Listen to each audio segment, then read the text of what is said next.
What's up? This is Kyle Bosquet. Welcome to Pole Position. If you don't remember, pole position is the most favorable spot on the track.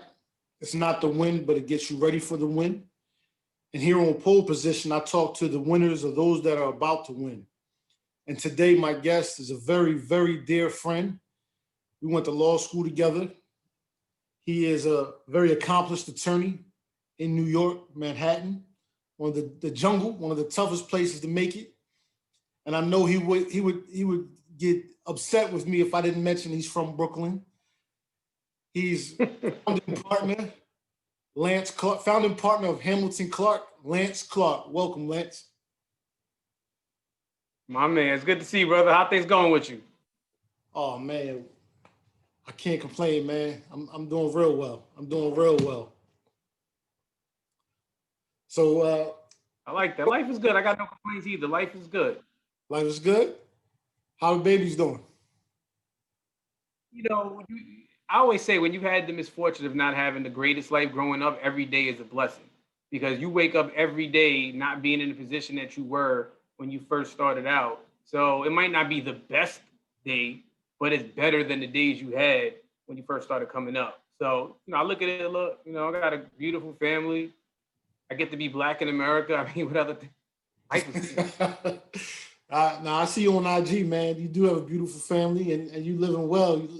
You live in Manhattan. You live in one of the greatest cities in the world.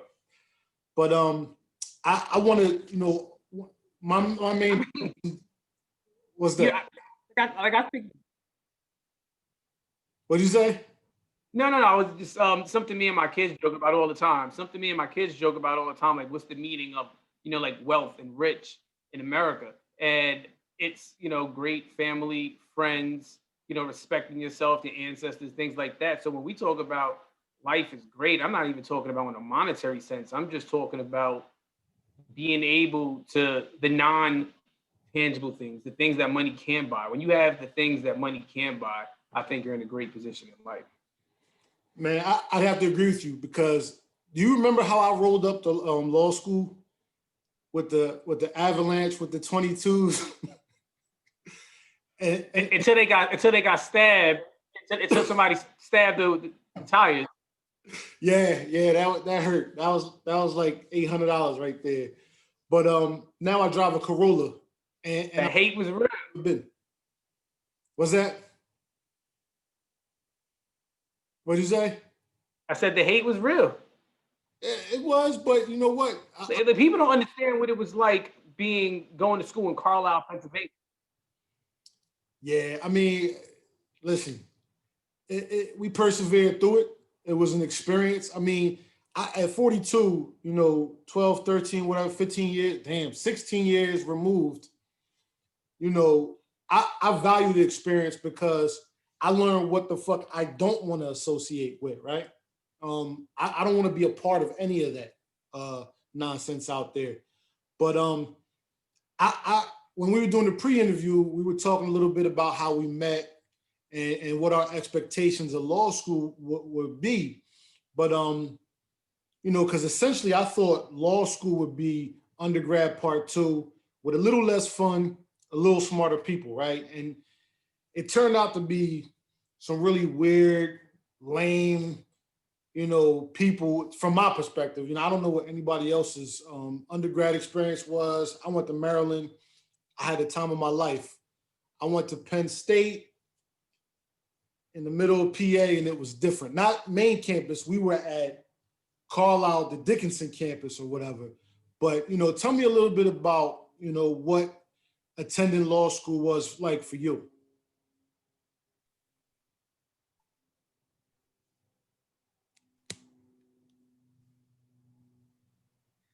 Can you hear me?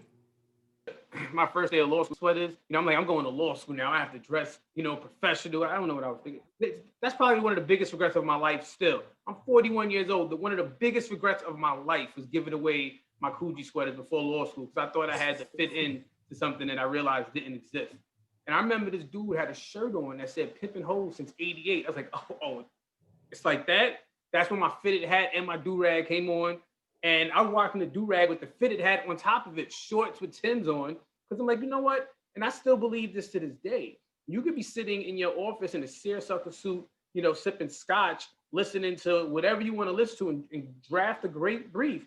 You could be sitting in your house, some Tim's and a fitted hat, listening to Jay-Z and have an equivalent or better brief. It doesn't matter, you know, the clothes that you wear to fit into some people who don't even like themselves. So I remember when I got to Penn State, and some of that was on me and growing up and being, you know, becoming more mature. We all think at times that Black people are monolithic. And I had only met Black people like me because I grew up, you know, in the projects in Brooklyn. I didn't travel to go to school. I went to, you know, a city university. I had to work like 50, 60 hours a week just to pay my tuition while I was going to school. So when I went to law school was the first time that I didn't live in New York. So it was the first time I saw poor white people in my life. I never saw poor white people. I was like, yo, what the hell is this? You know, it was insane because you living in a big city, they will fool you into thinking that only people who are poor look like you. And when you live in New York is not indicative of the rest of the country. Carlisle, Pennsylvania is indicative of the rest of the country. You got white people with money, you got white people who don't have money. You got Black people with money, you got Black people who don't have money, which is indicative, I would say, of the rest of the country as opposed to New York City. And then when I got there, I did feel at times that some people might have thought I was civil rights back 30 years by the way I dressed, and I wasn't trying to, you know, perform with other people. And I just didn't feel the need. Why? You know, I think, you know, I'm enough. I don't need to tap dance to be respected, appreciated by anyone. And some of my best friends in law school were white, you know, and some of my best friends in law school were Black. Some of them were Hispanic and Latin and everything.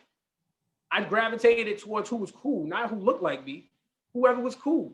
And it still benefited me. What? This is 2021. That was a long time ago. I think I'd have to second that because you're a year ahead of me and you started in Florida, but we both got to Penn State at the same time. And I remember the day we met because I had been out to Carlisle a couple of times. They had ran me through some scholarship dinners. And I was really second guess. I was like, man, like I really was, you know, I tried to beg Temple into you know, let me come through. And they was like, nah, you should take that ride out in Penn State. But because I, you know, I had been to Maryland, but I wanted to stay in Philly because a Philadelphia lawyer is a thing here. And Temple was a monster, right?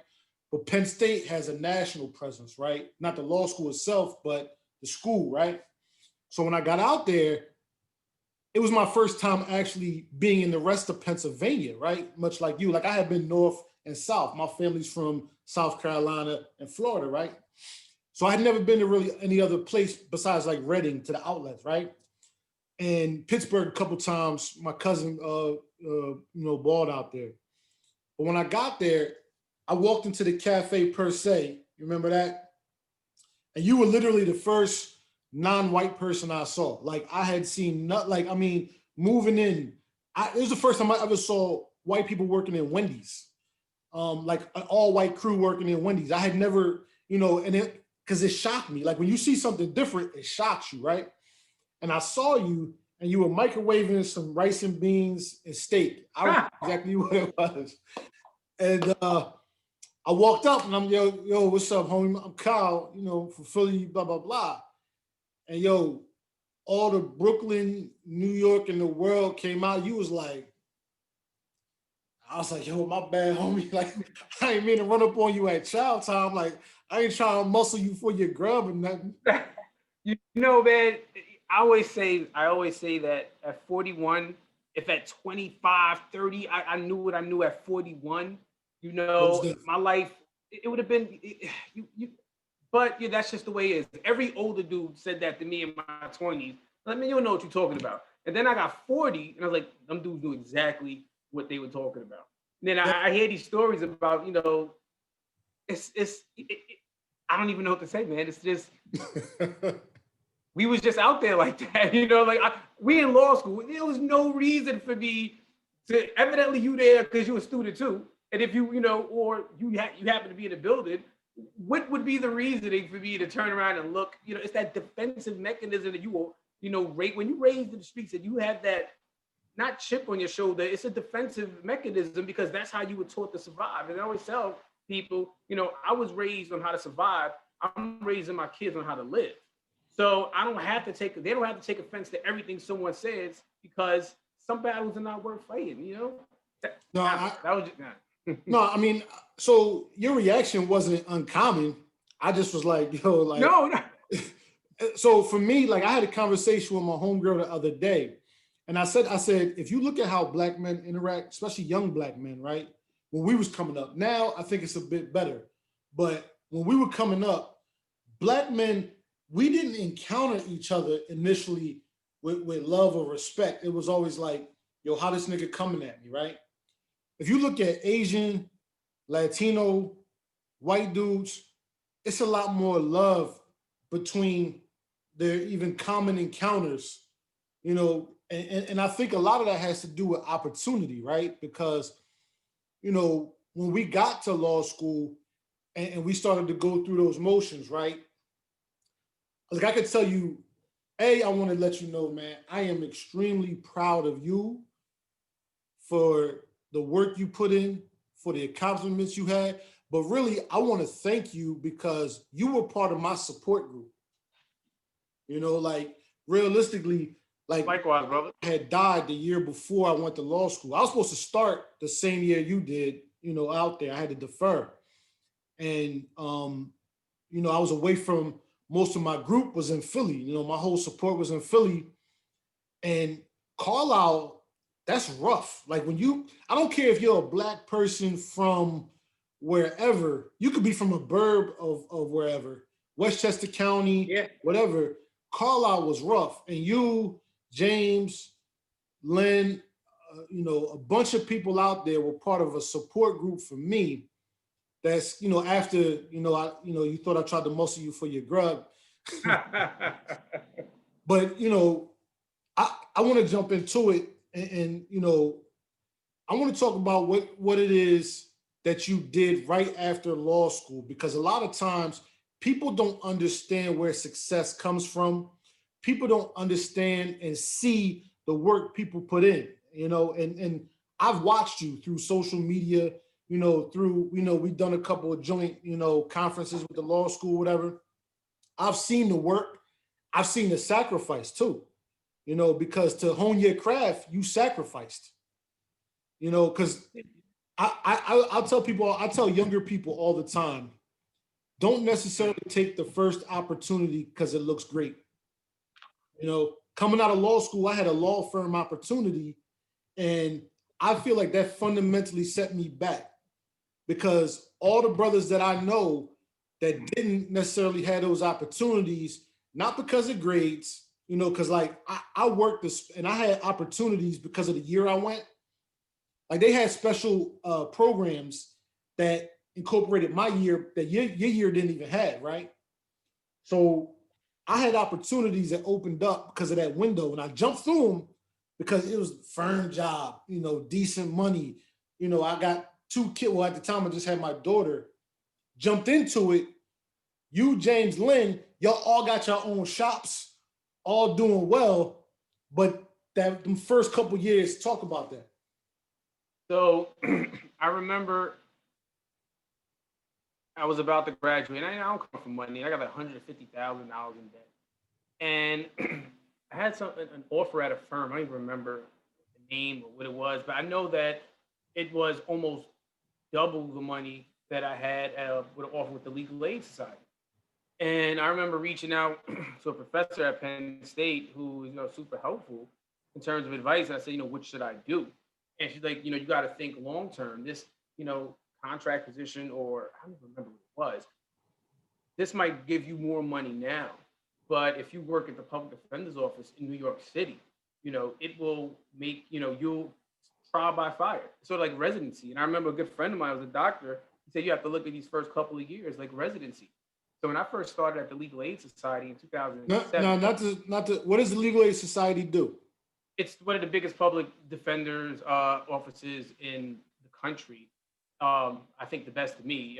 Public defenders for New York, they have some of the best lawyers, make the best case law, and that's where I really honed my skills as a trial attorney. The first 3 years, I was doing parole revocation defense work, meaning I was in a trailer on Rikers Island. You don't got to be from New York to know where Rikers Island is. No So question. we did these hearings on little trailers inside of a jail on one of the big on the I think the biggest penal structure in the country, if not the world. On Rikers Island. Mm-hmm. Um, then when I was making $45,000 a year. In New In York. 2007 as a lawyer, $45,000 a year. In New York. Whatever. In New York. Yeah, in New York. In New York. And then when you get your bar results, it went up to I think 54. But in New York City, as an attorney, so I did parole revocation for 3 years. You could have sold and, hot dogs. I took every hearing I could get crossing. Dude, like there are people who everyone was making more money to be back then. And I still had not realized, got to the place I wanted to be. So while everyone in undergrad, while everyone was partying and having fun, I was in school.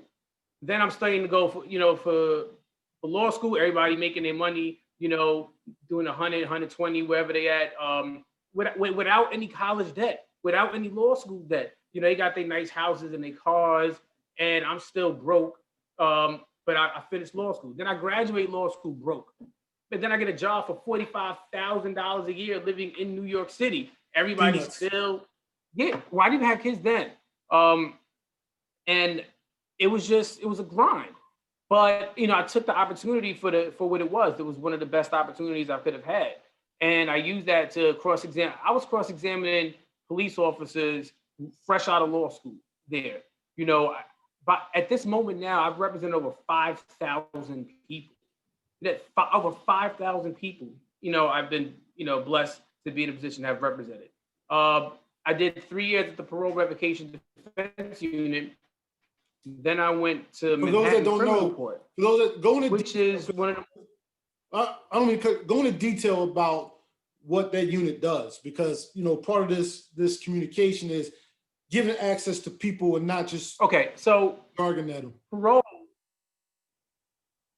Yeah. So parole is, for lack of a better terms, I believe sometimes the Antichrist, because you got to think about something. This is what parole was. If the judge gave you 2 years in jail and then 2 years post-release supervision, because Kentucky, there was no more parole. It was called post-release supervision, meaning you are released and you're being supervised. If you do something to violate the terms of that supervision, let's just say you came home late for a curfew violation, you didn't report for a week or two, something happened, they were sending you back to jail, sometimes a year, 15. I've had to do 30 months for a non-criminal charge because it was a violation of the terms of the release of their parole. And the laws was insanely stacked against you. And at many times you had the trier of the fact was acting more as the prosecutor. And I'll take it back. They're not even lawyers that prosecute those cases. At a preliminary hearing in parole, it's the parole officer. And the rules of evidence just tend to disappear. Then when you go to the other stage, past the preliminary hearing, it's a parole specialist, not a lawyer, that's prosecuting the case. Evidence, things that make sense in real life just tend to not happen. The process in the parole because of their setting job. Look what Meek, which I had in Philly with Meek. Yeah, I was about to say, the Meek situation, to bring it into context, I was about to say the Meek situation where, he was on parole for like supervision for 10 years, which is ungodly. And then, he's doing something in another jurisdiction that's, quasi-criminal in another jurisdiction. Just because something's in the criminal code, like they criminalize a lot of our behavior, What is it? Malice per se? Yeah. And these parole officers, they had instantaneous credibility just for the fact that they had this job, right? Like as an attorney, we've gone through education, we've gone through licensure, but I've always had a problem with workers and non-attorneys coming into, our court, right, or whatever, because we're officers of the court, right, and having this instantaneous credibility. And you know what I care about, man? I care about the people. And if you're not doing your job right, then who suffers? The person that looks like me and the person that looks like you. And unfortunately, for most of the people in New York, if you have a white defendant, you're like, oh my God, what did you do? How did you get here? Because that's how hard it is to be white on parole in New York. And you're not talking the '80s when they had the mafia. You get some sections of Staten Island because of the opioid, crisis. Yeah, yeah, Well, I don't know, was it a crisis when it was crack? But that's a conversation for another day. that is. But it's what matters to me the most is that people, the socioeconomically disenfranchised people, have a fair shot. And I don't think they do, if especially in the parole context. So we can have a conversation about that for a full day, because the horror stories that I have for people who abortion of justice that Now, happens there every day. now is that why you chose to start your firm, or because? No. So I left parole after 3 years. Then I went in criminal court for 5 years. Tried a bunch of attempted murders, drugs, sex offenses, burglaries, DNA cases. And after 8 years at the public defender's office at the legal aid side, then I started a firm, which is probably one of the most difficult things I had to do, because my wife, we were married at the time, we had 2 children, and I didn't come from money. She didn't come from money. I had a decent job. After 8 years, I was making $75,000 a year in New York City with 2 kids. Yeah, Uh, and I'm like, I'm giving up this health care for the kids. I'm giving up, a steady paycheck to bet on myself. And if you're gonna make a bet on anything, it should at least, be on yourself. most And I, definitely. remember, I said, I got to get off the boat so I can walk on water. And I've never failed in anything I ever said I'm gonna do. It is not that because, uh, you know, because if you failed, you ain't just finished yet. You got to keep going. I'm not gonna tell you I haven't fell down, but I've never failed, because a failure just looks at, I can't do it, and that is what it is. No, you have to keep on going. The definition of a real hustler is if you could lose it all and get it right back. There have been times that it looked like I was going to lose it all. But then if I lost it all, I'm just going to be right back where I started from. I know what it's like to have nothing. I know what it's like to have no food in the refrigerator. I know what it's like, my life, I know what it's like. So I think that gives me a leg up at times, because you can navigate without fear, because you know how to get through those circles. So like I'll be good. If it don't work out, it don't work out. I can put it all on black, and if I lose it all, I'll just go. I'll get it back.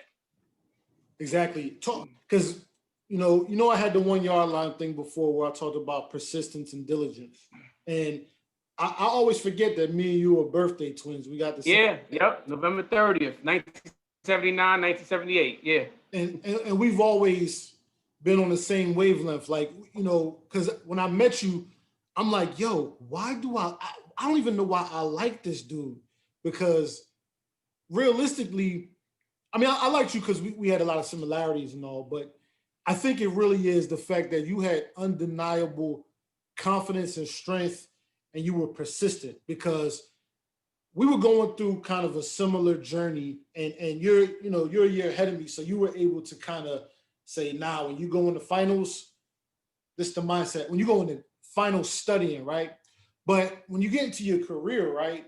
Because I knew early on, I knew before I even finished my first year, I didn't want to be a practicing attorney. I just felt like I had to continue down that path, because it's what my father was a cop. I don't know if anybody ever knew that.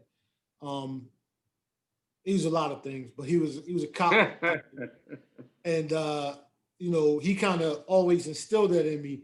But I never really personally liked the way we worked, right? And I continue forward because of that family pressure, right? Moving beyond that, you started a firm after you left the Legal Aid Society, but that's not the firm you currently have. Talk about the first firm, that not necessarily being a success, and then bouncing back up and now developing Hamilton Clarke.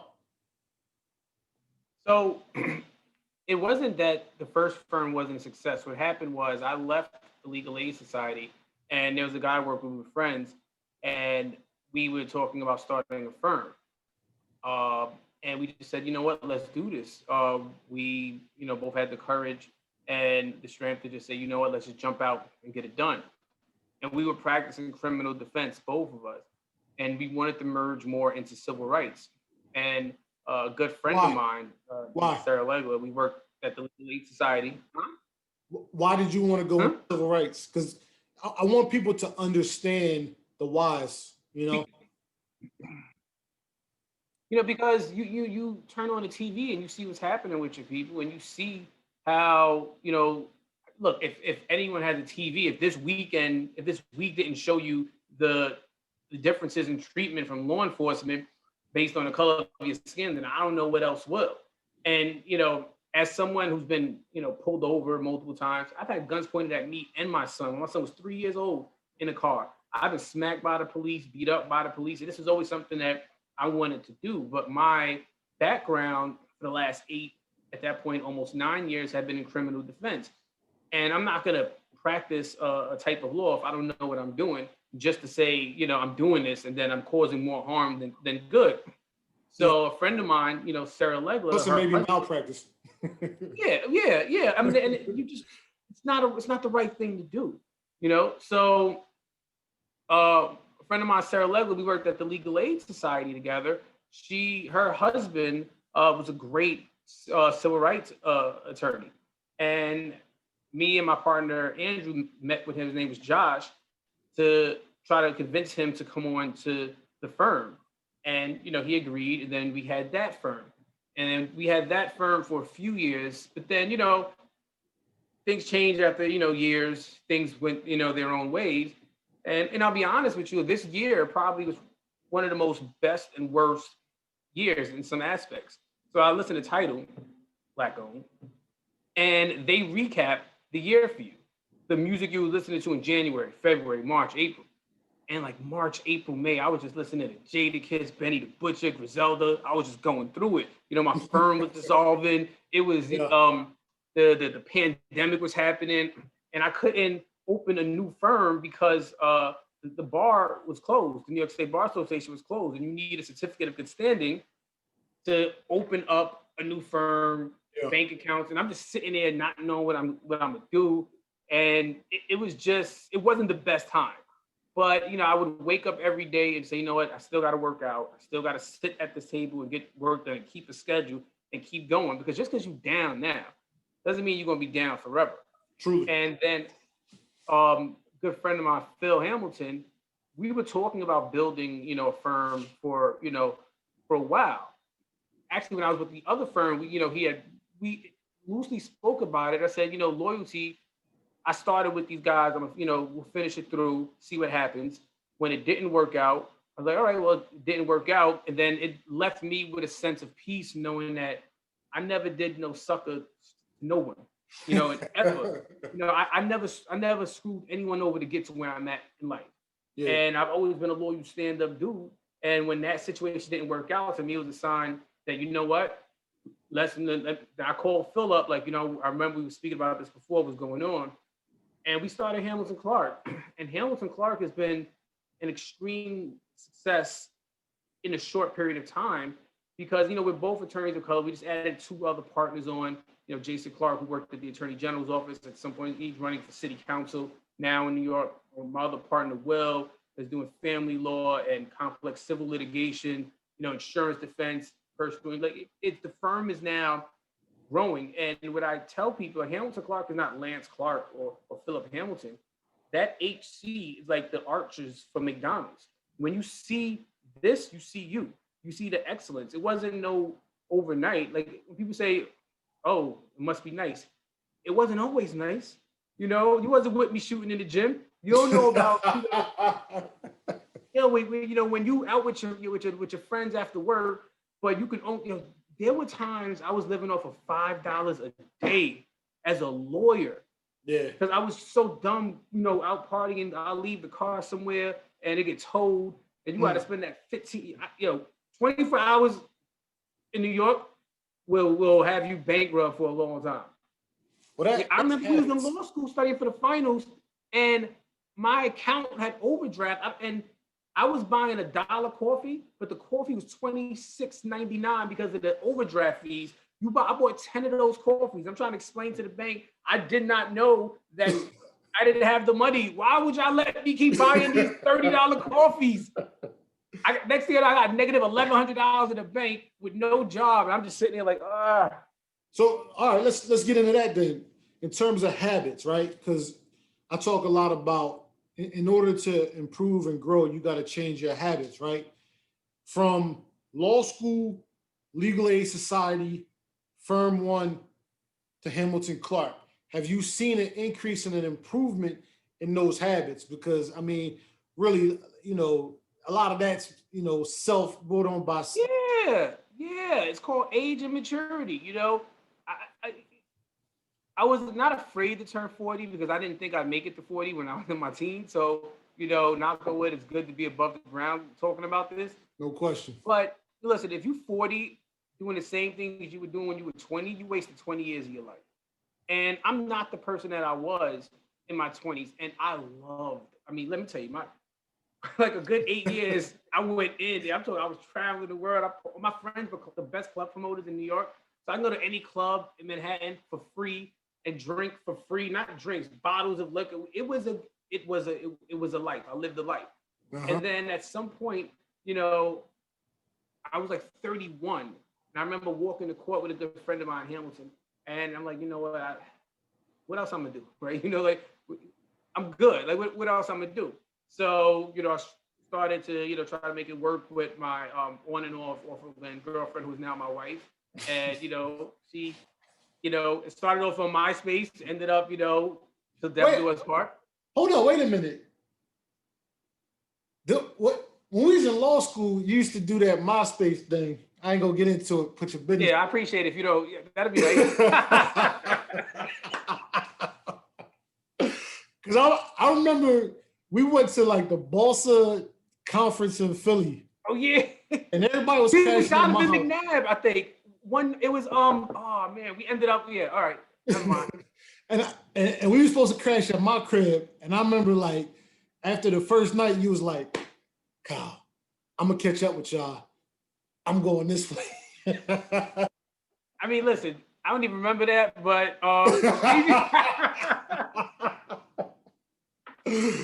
no, I mean, look, and I always tell people, if you live in your 20s and your early 30s, to me at least, I think it made a better man out of me because I don't have the desire to be out there partying anymore. I'm not gonna lie. There's like times that I'm home, well, for the pandemic, home every day, all day, mostly. Yeah. Like I do miss the socialization of my peers. But in terms of the being on night partying, even I love being able to see my kids sleep at night. I love kissing them goodnight. I love just being with my children more than just hanging out doing dumb stuff. Oh, but you're supposed to. I would hope at 40 years old you're supposed to think like that. I can tell you though, because I was kind of clicked up and familyed up a lot earlier than y'all. Like I was like early 20s. Y'all was looking at me like I was crazy when y'all found out I had a buddy. Yeah. I'm single now, and I can tell you. So I'm in a good, like I think 40 is a dope age. Like I was looking forward to it because my 30s was like, whew. I mean, it was a lot of lessons, right? But I tell people all the time, 40 is what you make of it, right? Because like 40 is kind of like that bar where it's not young and it's not old.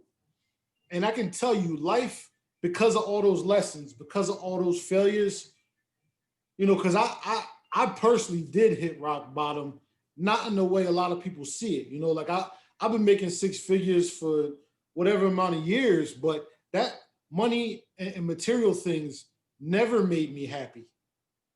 And that's the conclusion I've come to and the realization. But I say 40 is dope because life is much easier now. Like I found a piece of paper. Yeah. But talk about that woman in your life, because me personally, I saw a change in you maybe late 30s, because I'm viewing from a distance, right? You said you sort of changed in me late 30s? Yeah, Yeah, that's probably right. I think I would even go further to say early 40s, and I think when I turned 40, something clicked where it was like, I don't need this. I'm good. And it wasn't even like the needing to, it's not even about other women. It's not even about partying. It's sort of, speak up, young brother. no, no, it's like, it's the whole, in the beginning, you start to miss not even doing the things that you were doing before, maybe the ability to do the things that you wanted to do before. So when my kids, I used to party with my kids when they were young. I remember running the jurors. I'm at La Marina with both my kids. Yeah, I used to be on that double stroller on the train up and down. And there was no elevator on the stop by my job or the stop where I lived at work. So I would be up and down the stairs with that double stroller by myself. Like, I'm not being home anymore. If I can't be out with the fellas anymore, I'm gonna squad up and bring these kids. I had the bags with me. I remember changing my daughter's diaper at this bar in Soho, and she had used the bathroom all up her back. And I'm just in the bathroom cleaning her back to give her a little shower in a bar in Soho in the bathroom. We came back up freshened. Yeah. Put it back in the chair. Said, "Look, let me get another martini and just go with it." I've seen the post. Yeah. You be at the day party, your babies be right there.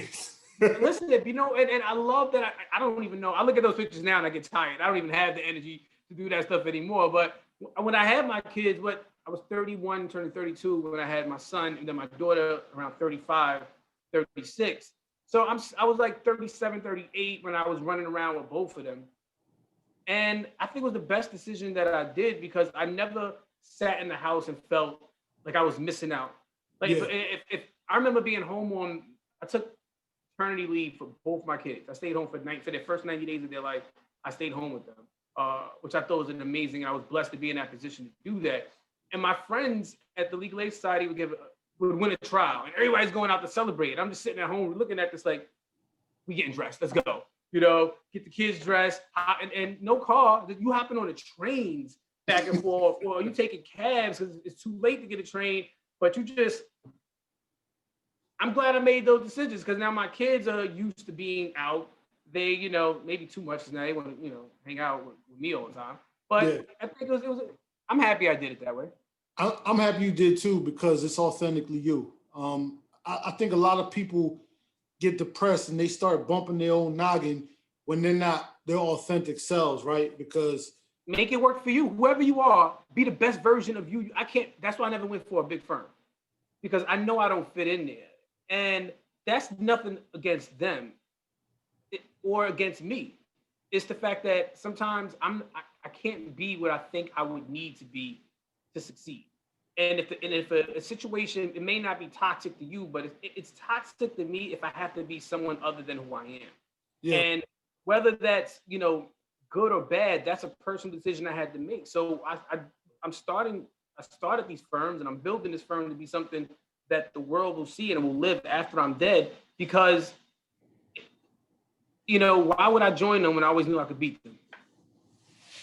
No, I feel that. I had kids so early and, I love my babies to death. I got 4 kids. All my homies like, damn, you got 4, dog. But, I wish I had the ability because in law school, I had, the responsibility. And then coming out, it was like I had to hit the ground running. Fortunately, I found a firm that wasn't a white shoe firm, but still even, it was probably the coolest white firm you could find, yet and still I didn't fit in. I tell people all the time about Mondays used to be trash for me because they would dog, and this is small, right? But I know you moved into diversity and inclusion. You kind of moved into that world, right? So Mondays used to be trash at my firm because they used to dog the hell out of Donovan McNabb. And yeah, Donovan McNabb made his mistakes, but I'm like, this is a black man. He's the quarterback of my football team. And they're not dogging him the way they would a traditional quarterback, right? And there's a sense of something else at play here. So like Mondays used to be trash. So I wouldn't even go to the lunchroom and hang with the other attorneys on Mondays because it would always turn into something, right? And that's small, but like a lot. No, it's not small to you. It wasn't because So it's not. my firm had box seats to all the sporting events, right? But nobody in the firm but my partner liked the Sixers, right? Like basketball. Everybody went to the Flyers hockey games, right? So when you got the choice prime work, it was at the Flyers box, right? And I went a couple times and I couldn't even fake it, man. Like, Exactly, and that's what it was. Why would I have? And it's not a knock on them. If you love hockey, go with God. I'm happy for you. It's just not. But why do I have to sit down and pretend to be something that I'm not yeah, to get something from you when my qualifications, my hard work, my tenacity, and my skills speak for themselves? And especially in the realm that we're in, yeah. If you started out on second base and you made it home, wow, good for you. But tell me what it's like to make it home when you start outside the stadium. You yeah, got to find your way in the stadium. Then you got to get to the dugout. Then you got to get to the mound. And then you make it home. Now you're telling me something. Because yeah. it's not about just what you read it in those papers. It's how you articulate it and how you can move in those crowds. How you can move in a room full of vultures. But how you know what the vulture looked like unless you ever got bit by one? And also beyond the craft, it's the business sense too, because you, James, and Len, not only are y'all excellent attorneys, but y'all are excellent business people too. Because when I speak to younger, law students and even younger attorneys, I tell them all the time. I said, your business acumen has to be there. And I know we're getting up on your time. You got a client call coming up, but talk a little bit to close it out about or give some advice you have for younger attorneys. Let's keep it in. No, let's generalize it for I younger. will. Always stunt and don't be humble. And I'm gonna tell you something. Ali said I was saying I was the greatest before I knew I was. And I get a lot of flack sometimes when people say when I say that I don't believe in that you have to be humble because you only tell black men to be humble. Like when Yes, Ron sir. Gronkowski goes crazy and he's having these crazy parties and he's showing off his muscles and he's taking pictures with all these women. You understand that that's a young man that's still young in the height of his career and he's having fun. But if Cam Newton does a dap or spikes a ball, he's a thug. Then you don't understand the same thing. You only understand it when it pertains to other people that don't look like me. And I refuse to live my life set by standards of people who just don't understand where I come from. And that's fine. You do what works for you, but I'm not going to live my life cowering or in a corner or in shadows because the way I live makes you feel a certain way. You got to think about that. Like, I have to change the way I live because it makes you feel a certain way. That's Yes. not, no, I mean, like, I feel like people of color have been doing that for a very, very long time. People of color, or because I try to speak to black men because see, I work more in human resources, right? And I tell people all the time, you're not comfortable with my presence. Like fuck my work product, my background, my presence alone intimidates you. When I've been in a room with decision makers, there's white men, white women, black women, Latin women, very seldom are black men, you know, even invited. And when they try, like I've tried to crash parties, like I tried to crash a party in DC and got my ass whooped. And that's another podcast. But I went to DC, I was, I was a maverick, but I was good with my shit. But they really gave me my ass, and it was in part because my physical presence in their space was uncomfortable.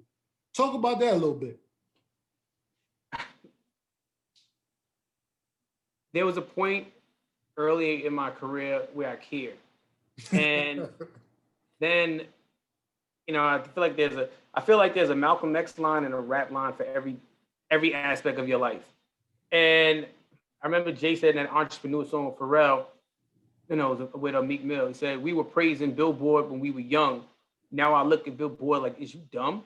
Yeah, Now I just look at these people like, why do I even care if you like me? I got to realize, do I even like you? Do I need you? yeah, I got this. I made it this far based on nothing but hard work, strength, guts, tenacity. Ain't nobody gave me nothing. I had nothing to fall back on. If I missed a credit card payment, I didn't have a a family member that could give me the money. I was the first person in my family to get to the heights that I've gotten. And people don't understand, when you're the first person in your family to do that, you have a lot of responsibility to help other people. And I remember the speech this brother said, if you're the first, make sure you're not the last. And I spent my life to the preservation of people of color and the upbuilding to try to help young brothers and sisters so I'm not the last. So being with people being uncomfortable in my presence, that's on them. I'm not gonna not be me. And I'll be honest with you, I used to have a problem with that, but people love when you are who you are. Yes. Like yes. There's some people who I may rub the wrong way, and that's fine. Not everybody gonna like you, but you got to make sure you like yourself. So if I'm doing something to fit in with you, so you can like me, what does that say about me? Like, I value you're a fraud. Myself.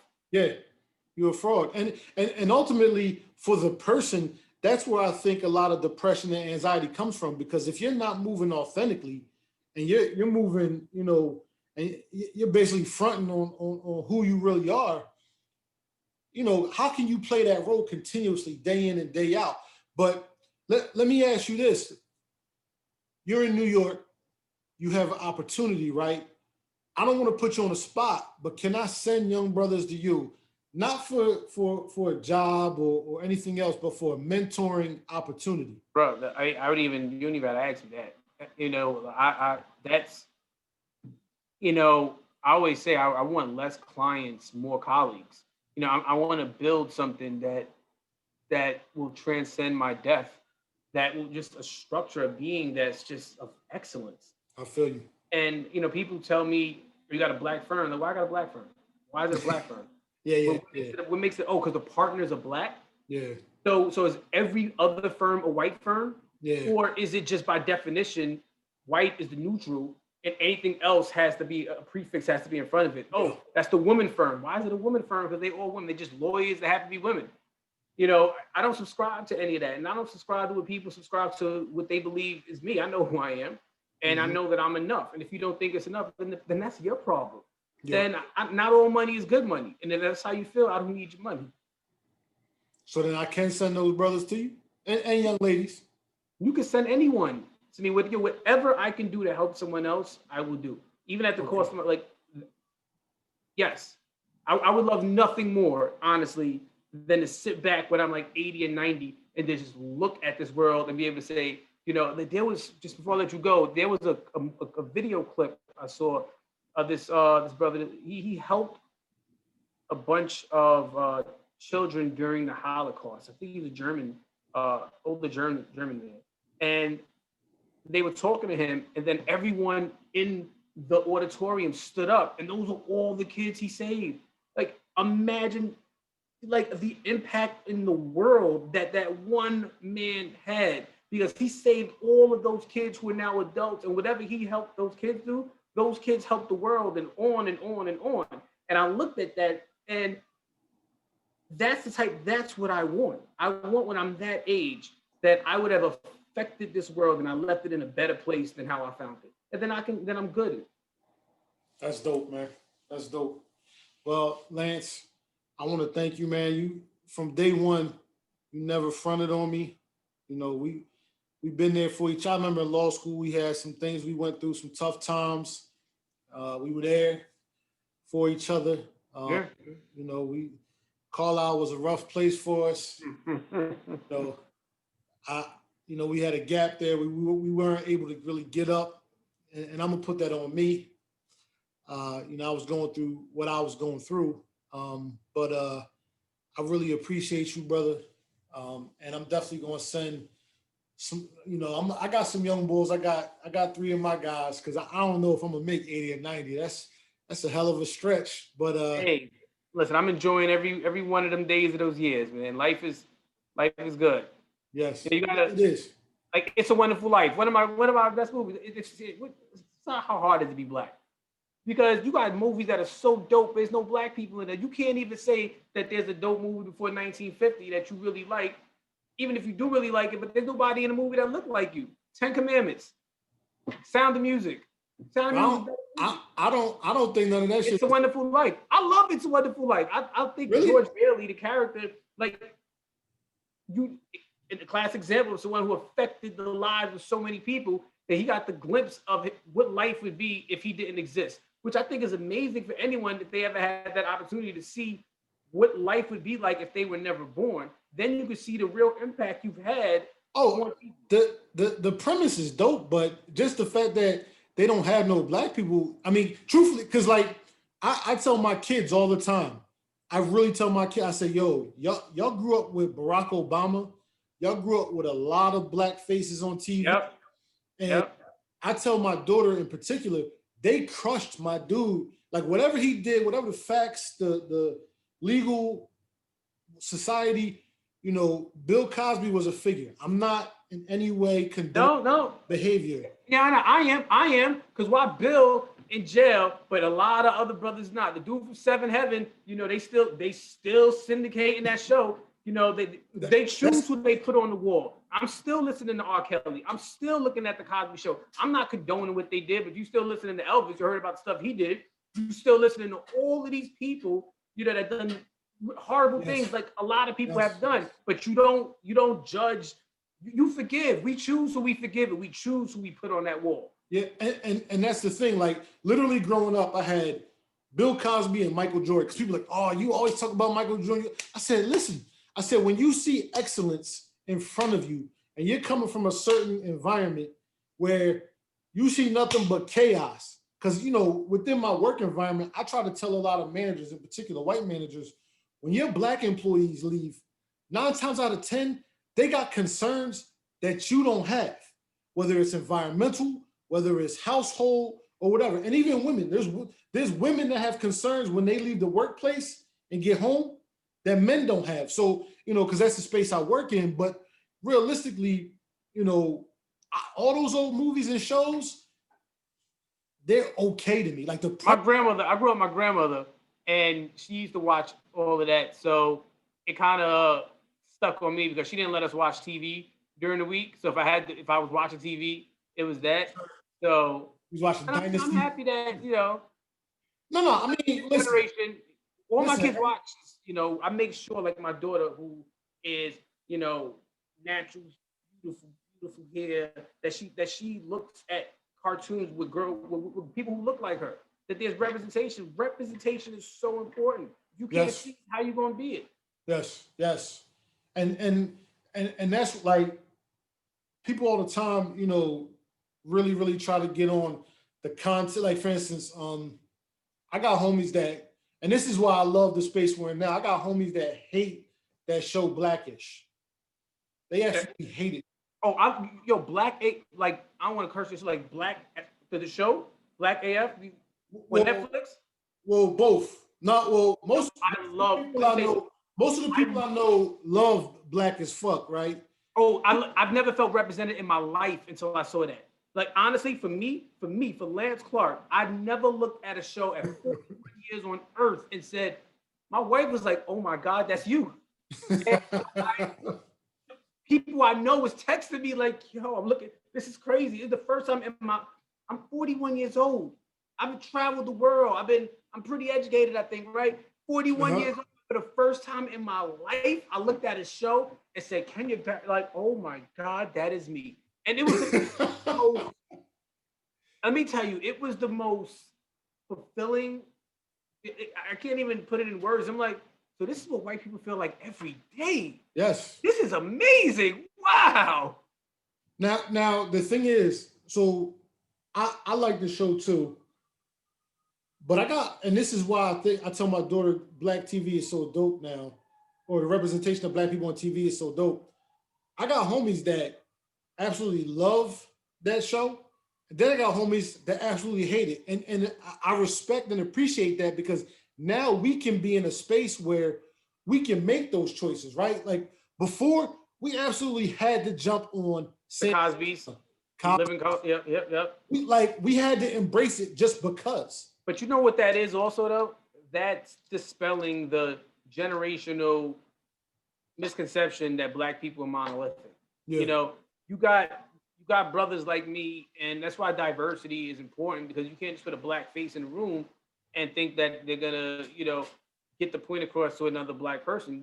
There's some white people I've hung out with that were black people because they were cooler and they related to me more than this other person. Just because we have the same complexion or color of skin, that doesn't mean that we have everything in common.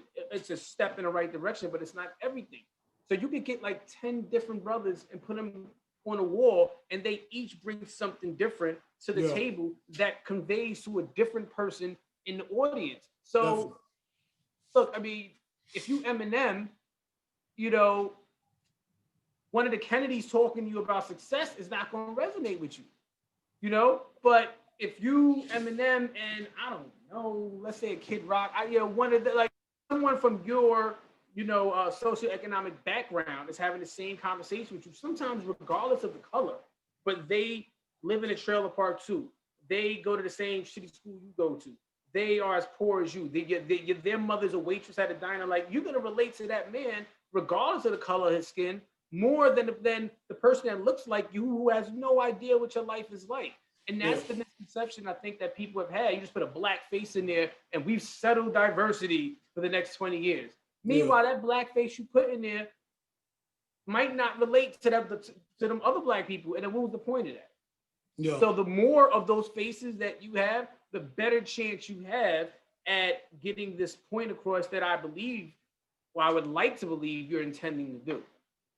Well, I mean, I would love to get into tokenism and crap. Oh yeah, we don't do that. We're not doing that. No, I know. I'm not tap dancing for nobody.